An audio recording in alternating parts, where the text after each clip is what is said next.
예, 교법의 총설입니다만은 제가 경강의 주제를 몸과 마음과 말이 여여한 이론 가정이라고 제목을 붙여보았습니다.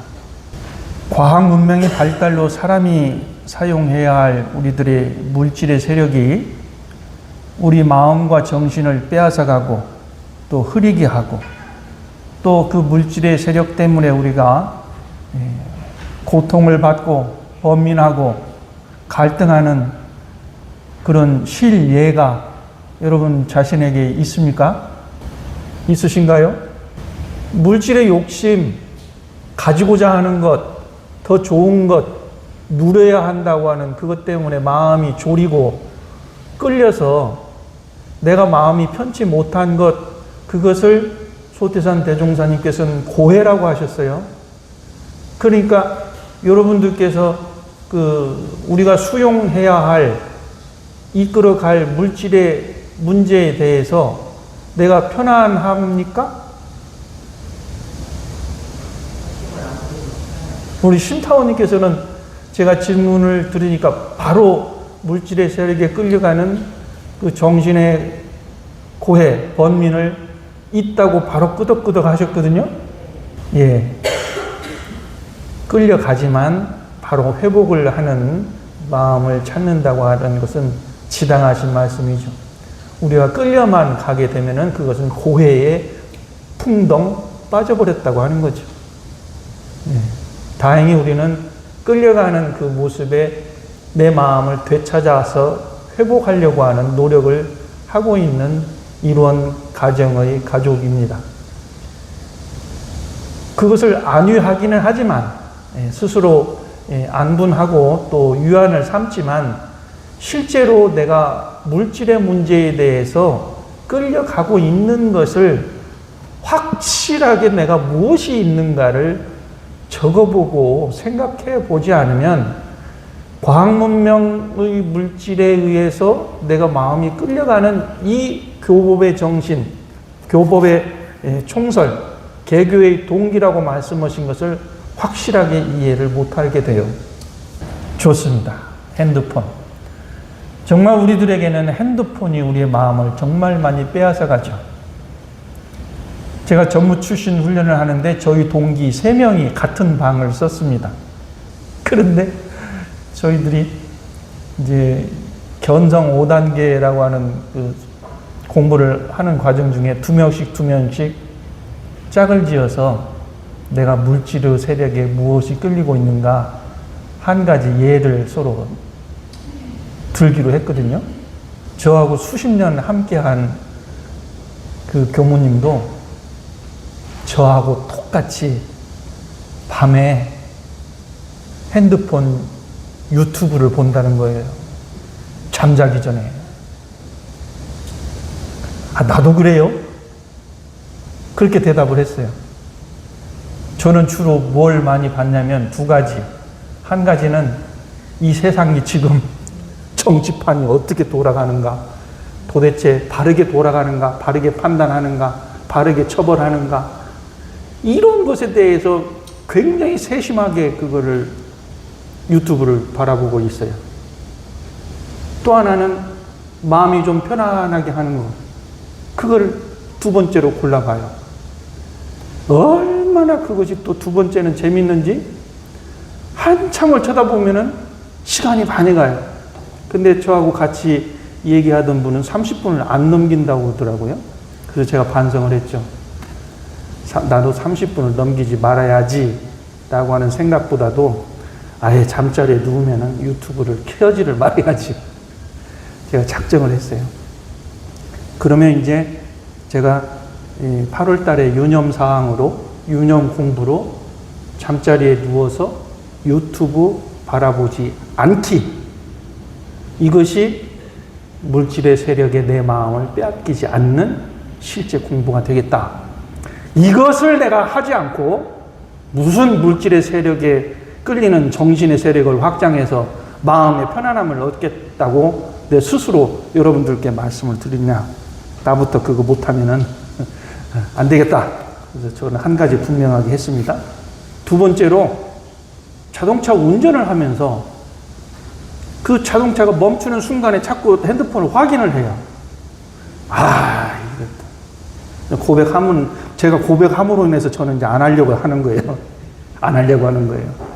교무님도 그러는가 이제 싶으시겠지만, 솔직히 말씀드리면, 제가 이걸 핸드폰을 자꾸 만지작거려요. 그래서 제가 핸드폰을 운전 중에는 설령 지금 제가 이제 멈추는 시간에 그걸 만졌거든요.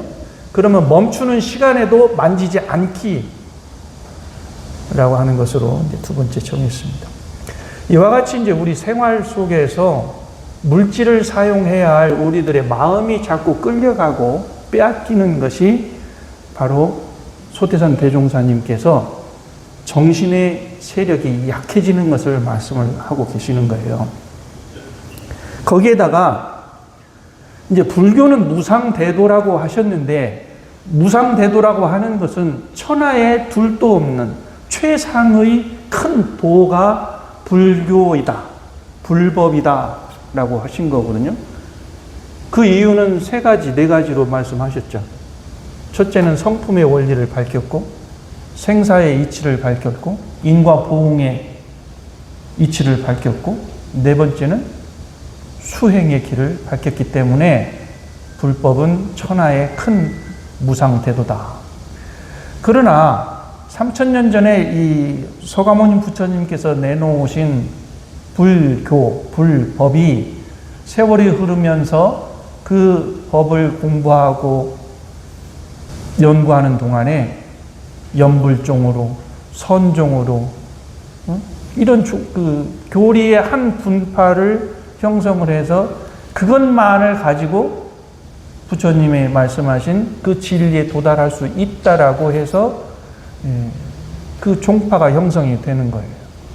또한 불교는 세속을 다 버리고 세상 일을 다 놓아버리고 출가를 해서 산속에서 모든 세간 생활을 다 정리하고 인연을 정리해서 불교에 수행 정진해야만 깨달을 수 있다, 법의 은혜를 느낄 수 있다라고 하는 것이 이제 승려 위주의 불법이에요.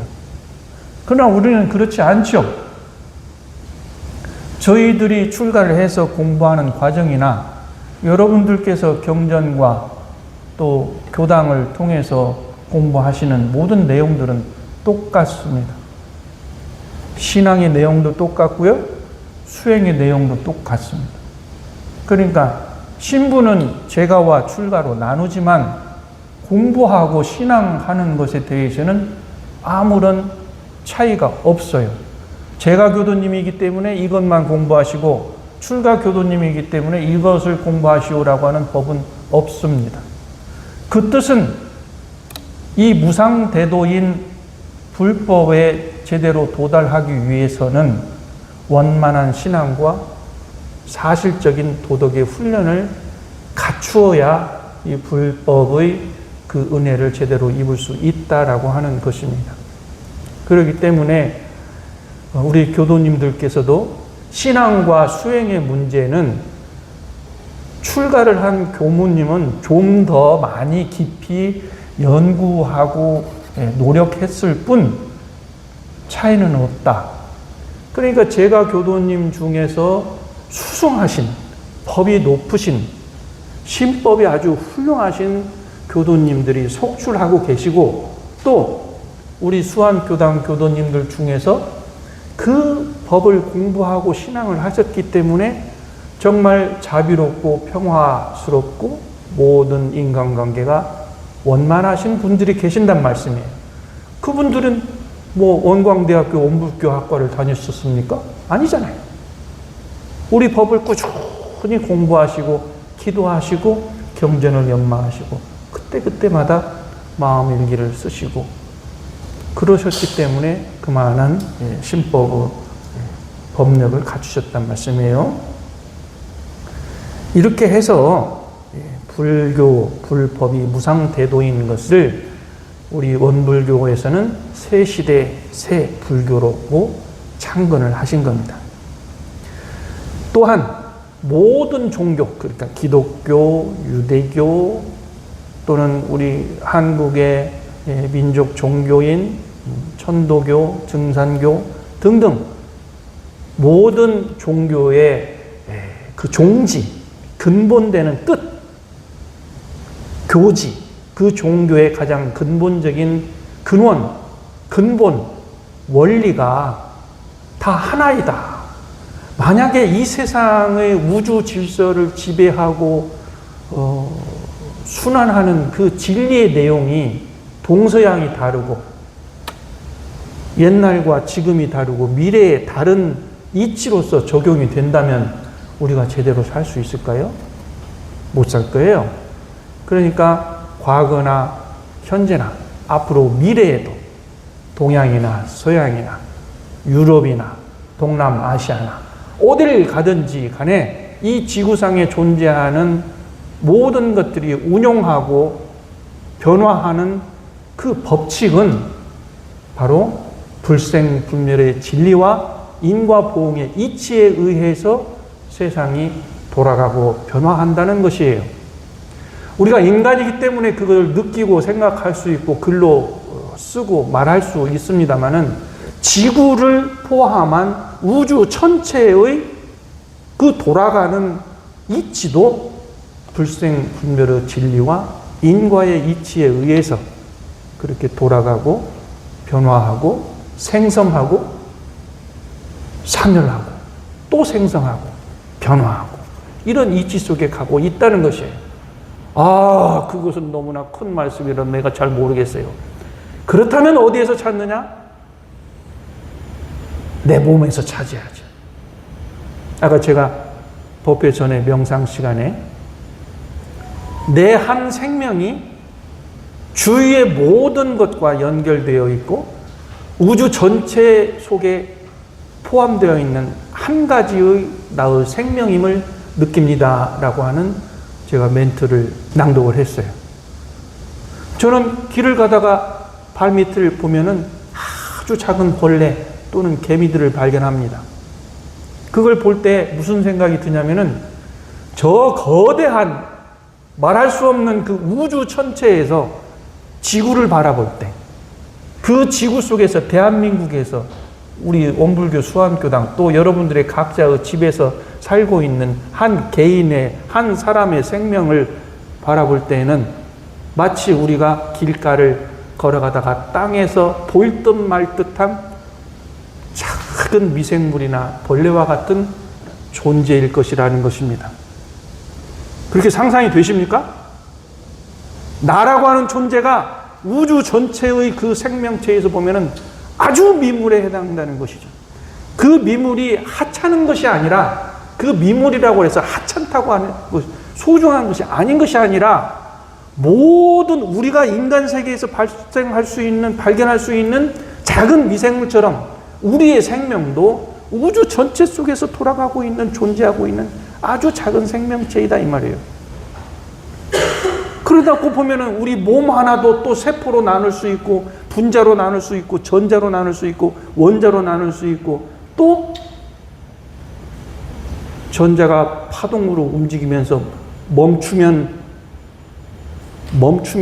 하나의 점을 이루고 멈추지 않고 움직이면 이것이 뱅글뱅글 돌아가는 그런 존재로 우리가 몸도 구성이 되어 있다라는 것을 놓고 보면은 우리 몸도 이렇게 돌고 있고 영원히 돌고 있는 건데 저 의문이 딱 걸려요. 몸은 그런다고 하는데 우리의 영혼은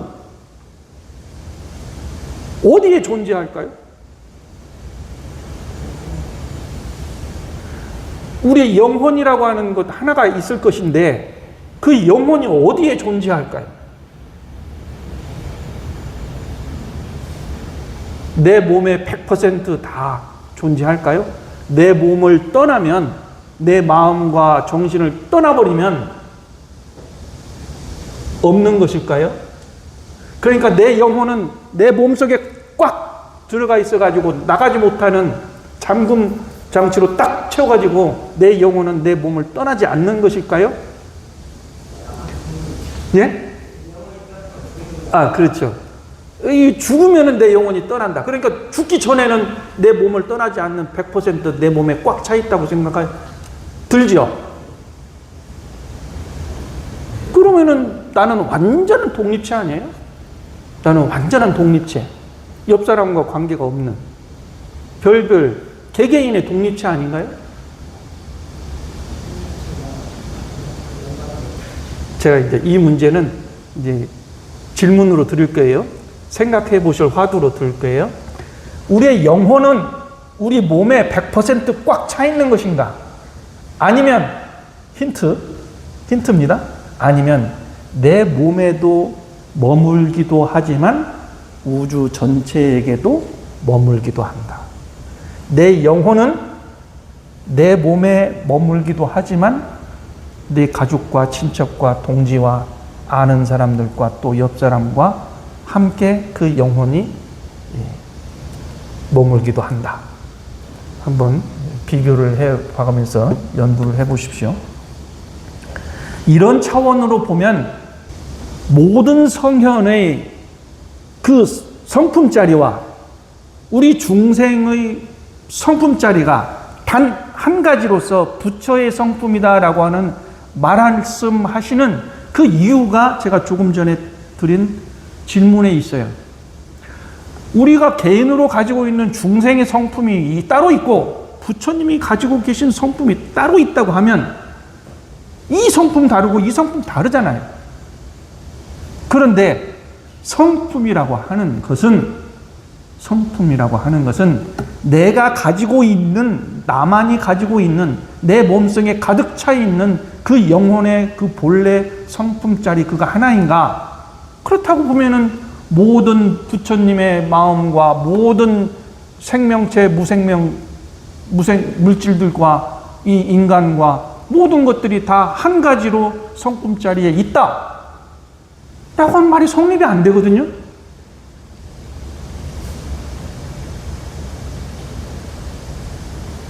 이제 그거 한번 여러분들이 연구 한번 해보셔요.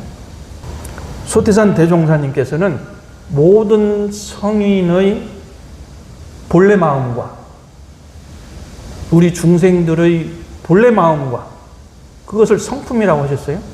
그 성품짜리라고 하는 것이 바로 이론상의 진리다. 이론상의 진리다. 법신불 이론상의 진리라고 말씀하셨어요.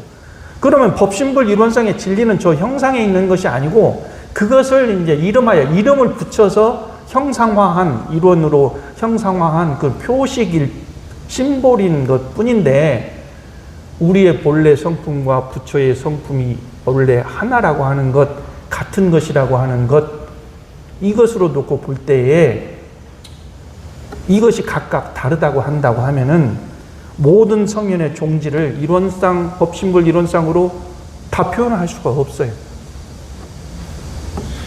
이론상의 진리로 다 포함을 할 수가 없어요. 하나님께서 말씀하신 진리와 유대교에서 말씀하신 그 진리와 불교에서 말하는 그 진리가 하나라고 말을 할 수가 없어요. 온불교, 법신불 이론상이래 거기 다 포함되어 있는 것이라고 말을 할 때에는 그 한 가지라는 거예요. 한 가지. 똑같은 것이라는 거예요. 그러니까 이것을 깨달으신 소태산 대종사님이기 때문에 모든 종교의 성자의 뜻과 사상과 철학과 교리를 다 융합할 수 있다라고 하는 것이 돼요. 다르다고 하면, 한 가지가 아니라고 한다면은 우리 원불교의 근본적인 이론, 법신불 이론상의 진리를 논할 수가 없어요. 말을 할 수가 없어요. 다르다고 한다면.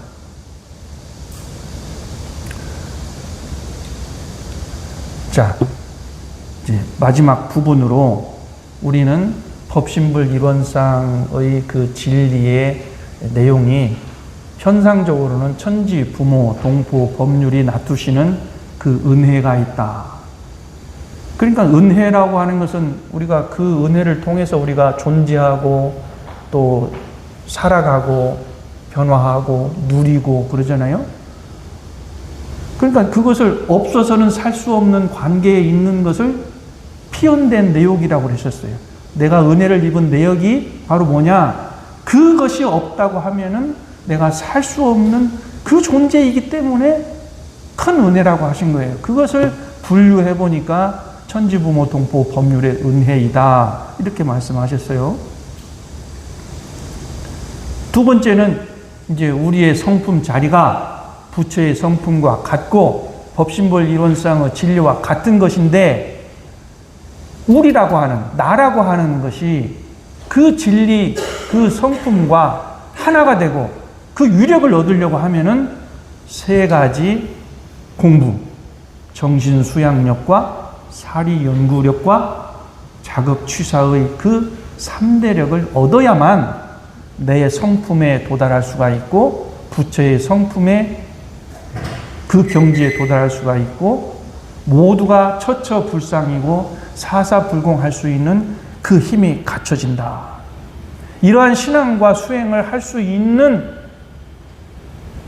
교리와 교법이 바로 원불교의 새시대, 새불교의 창건하신 그 뜻이 된다는 거예요. 그래서 소태산 대종사님께서는 교법의 총설에서 말씀하시기를 한번 함께 읽어보시게요. 교법의 총설 중에서 그러므로 우리는 우주 만유의 본원이요 재불재성의 시민인 법신불 이본상을 신앙의 대상과 수행의 표본으로 모시고 천지, 부모, 동포, 법률의 사언과 수양, 연구, 추사의 사막으로서 신앙과 수행의 강령을 정하였으며 모든 종교의 교지도 이를 통합 활용하여 광대하고 원만한 종교의 신자가 되자는 것이니라. 우리는 이 원만한 종교의 신자가 되는 것으로서 이론 가정을 만들자는 것이죠. 그래서 우리는 언제나 어디에서나 우리의 몸과 마음과 말이 항상 이 원만한 종교 신앙과 수행을 하는 이론 가정의 가족이다. 이런 생각으로 살아가시기를 부탁드리고 또 제가 서두에 말씀드린 정말 물질의 세력으로 끌려가는 내 마음의 현실 증거는 무엇인가를 꼭 찾아서 유념 삼아서 그것을 항복받아서 마음의 힘을 키우시는 계기가 되시기를 바라겠습니다. 좀 말씀 마치겠습니다. 감사합니다.